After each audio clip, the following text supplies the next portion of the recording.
All right, you are looking live at the city of Baltimore. You might recall the president is heading there tonight for the first time since calling it a rat and rodent-infested mess. He'll be speaking at a Republican retreat, but much like his trips to California, he is going into the belly of the beast. He doesn't seem to care right now. The rap against him was that he only wanted to go to friendly venues. That wouldn't necessarily be a friendly venue, nor would California. Democratic strategist Bernard Whitman with us, Independent Women's Forum, Inez Stepman. Inez, to you first then. What do you make of this trip to Baltimore? We'll get to some of the others elsewhere. I think it's good that President Trump is willing to go to places where he's not necessarily popular to risk these kinds of protests that are going to take place. And I think it's especially good that even though this started with a typically Trumpian tweet that caused a lot of controversy, I definitely think it's a good thing for Republicans to actually get into the city policy game and actually start to call out the fact that Democrats have run 9 out of our 10 biggest cities, and a lot of them have a lot of serious problems. And I think it's time for Republicans to get into that policy game. Now, what do you think? Well, were that to be true, Neil, I mean, the fact is this whole thing is a bit of a charade. Why is he going there? He's going there to hobnob with the political insiders and the cultural elites that he constantly rails against during his rallies.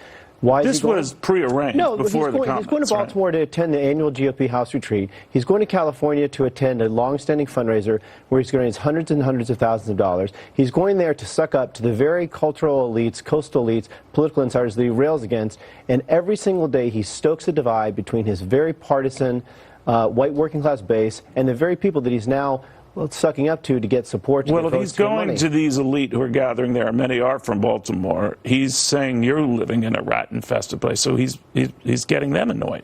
Well, I mean, the fact is he doesn't really care. I mean, you can't have it both ways, buddy. Oh, Trump loves to have it both ways. But no, you're criticizing him for going and after saying what he said about the city, and the people he's addressing and sucking up to, many of them are from that city. Well, yes, but were he to have policies that actually were reaching out, I mean, the idea that he's going into Democratic strongholds to try to get support from traditional Democratic communities is absurd. He has shown that he has absolutely no interest in expanding the base. He's shown that he has no interest in being president of the entire United States. He's shown that he is only interested in trying to hold on to the limited electoral coalition that got him elected last time, and he has got him elected. I'm beginning to sense here you're not going to vote for the president. Probably not. Right. You know, he's not even trying to reach out to independents. So let's talk about it. And the other turn on this is that if you think of visits to California, he is seeking out other places that he might not win, but could maybe drive up his popular vote, and that he hopes to win the electoral and the popular vote this time, amid studies that have shown, wait a minute, he might do the same thing all over again. Our Constitution, it's the electoral vote that matters, but that he wants to make a statement. What do you think? I mean, I think that's probably not the greatest strategy for the president on that. I think it's a good idea for other reasons. But, I mean, I think his presence, for example, in California is likely to drive the popular vote the other way and run up the vote totals in California. I'm from the Bay Area. We are not the most Republican state or even Republican open state. But don't you admire anybody who will do that? Whether a Democrat who goes to a Republican stronghold, a Republican who goes to a Democratic stronghold, and then just rolls the dice. Isn't that a good thing? I mean, how could you admire someone that just sucking up for money? I mean, I don't really get it. He's not actually going to address any serious Wait a minute. Well, he wouldn't be the first president who raises funds, right? No, but I mean, at least most presidents try to reach out and build coalitions and try to actually do something. I mean, look at the homeless problem. He could actually do a lot to solve homelessness.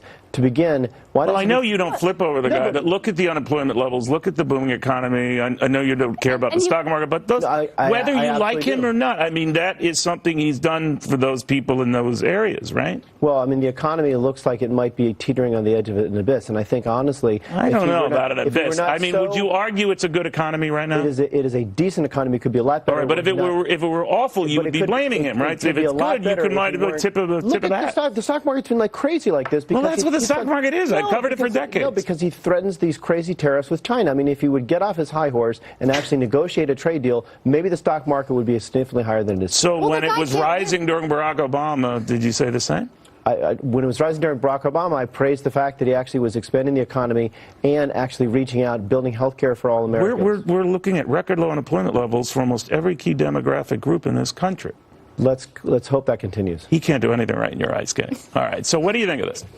Look, I actually think this issue on homelessness that you brought up is an important issue for Republicans and Democrats to work together on. There's not a lot of actual evidence that Democratic mayors, I think it would be a great thing if, when the president tweeted about Baltimore and these protests but you do have to admit his language is coarse, right? Yes, when he says that kind of stuff, he alienates. Well, no, but the conversation that was started, but he trashed it mid-conversation, so he's got to watch that. I think that's just that, like, I think that calling out the reality of some of the problems in this city is a way to start a conversation. Now, it is the way that Trump likes to start conversations. But that's saying that about the entire city, and Baltimore is a beautiful city and has a great aquarium. I don't know if you've ever gone. Yes, I have. There's tons of things that Trump could actually do. He could reverse his plan to cut $300 billion from Medicaid, which is going to throw hundreds of thousands of people out on the street. He could reverse his plan to cut. What do you mean it's going to throw hundreds of thousands of people because out on the street?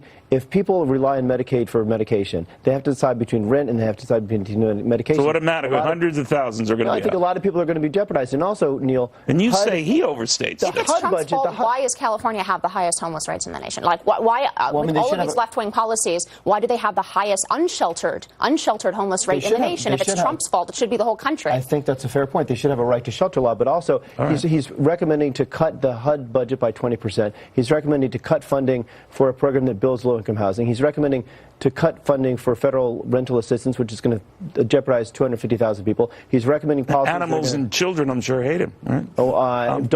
Dogs, cats, and children. Just dogs. All right, guys, thank you very, very much.